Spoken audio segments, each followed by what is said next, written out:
39 people were found lying in identical positions, dressed in matching black uniforms, wearing brand new Nike Decade sneakers. Purple shrouds covered their bodies, suitcases packed beside them, $5 bills in their pockets, and, next to each one, the same haunting note: "We are now ascending to the next level."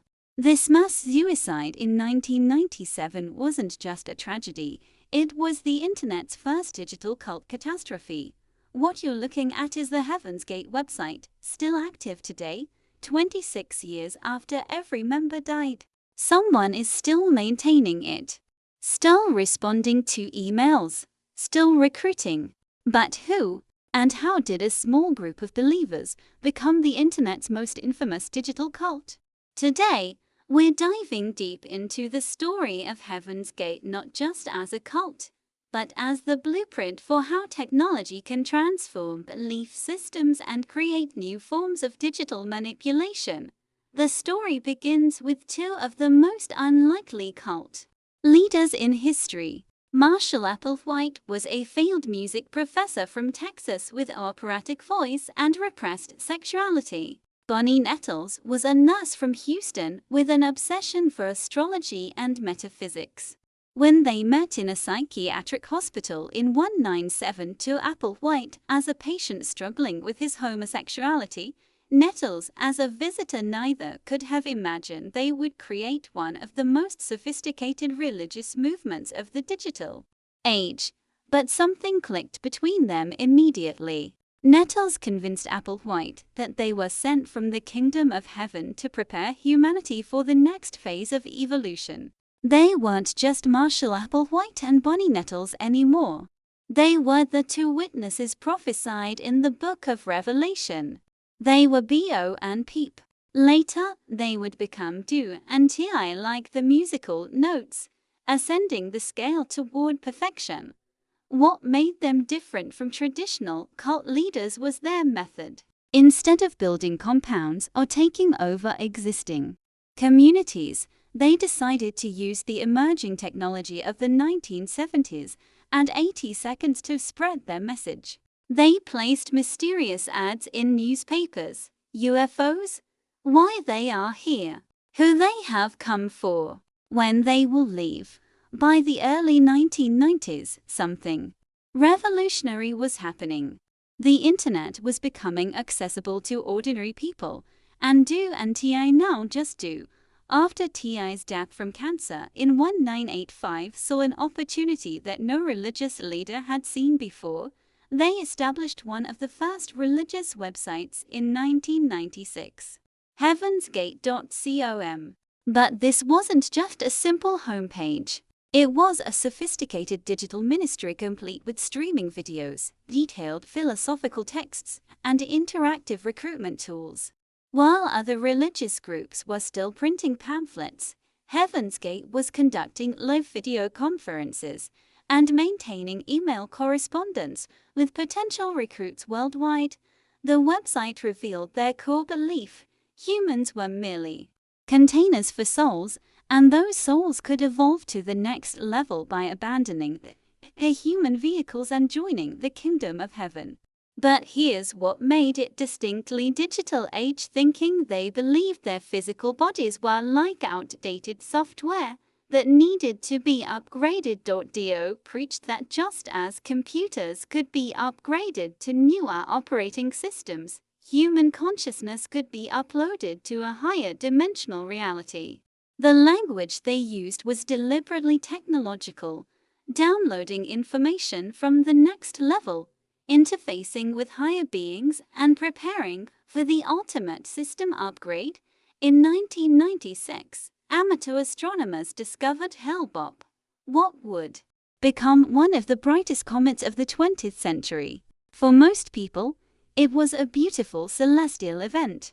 For Heaven's Gate, it was the sign they had been waiting for. Do became convinced that hidden behind the comet was a spaceship from the next level, coming to collect the souls of those ready to abandon their human containers. This wasn't just religious delusion. It was amplified by internet conspiracy theories that were circulating at the same time.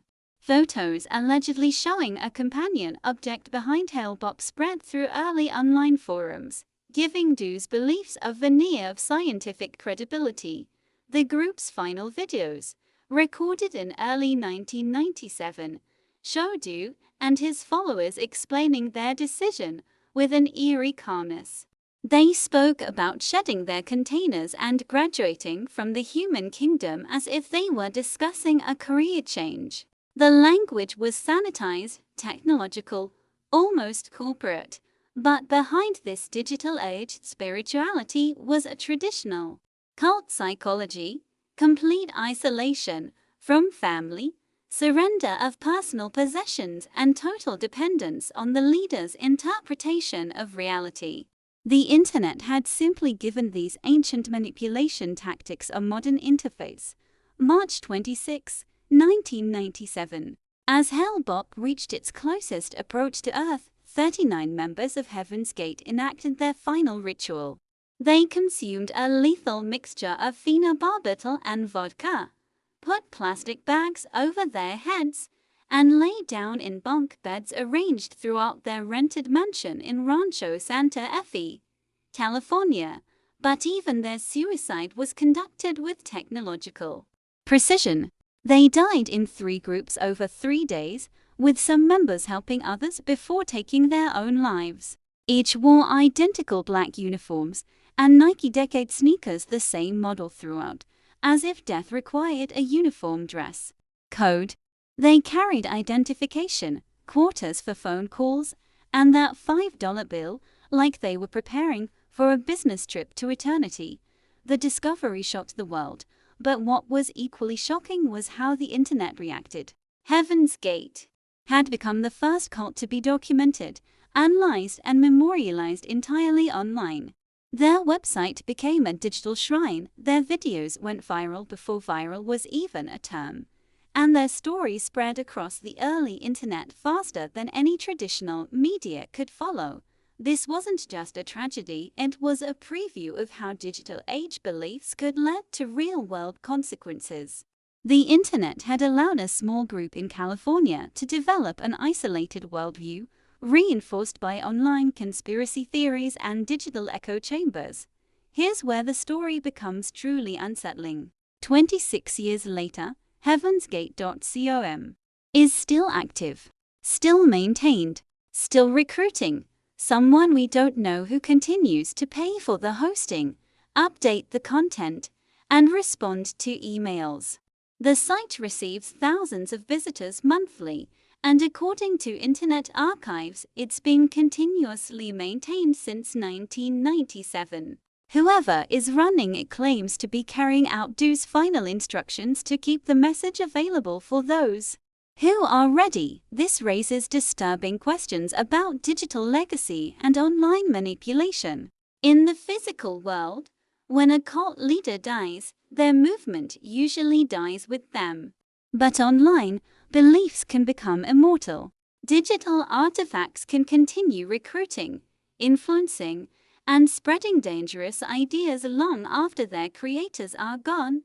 Heaven's Gate wasn't just the internet's first digital cult, it was a proof of concept for how technology could make extremist beliefs more persistent, more accessible, and more dangerous than ever before.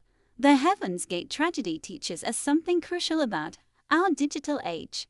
Technology doesn't just change how we communicate, it changes how we believe, how we form communities, and how dangerous ideas spread. Do and Ti understood something in the 1990s that we're still grappling with today.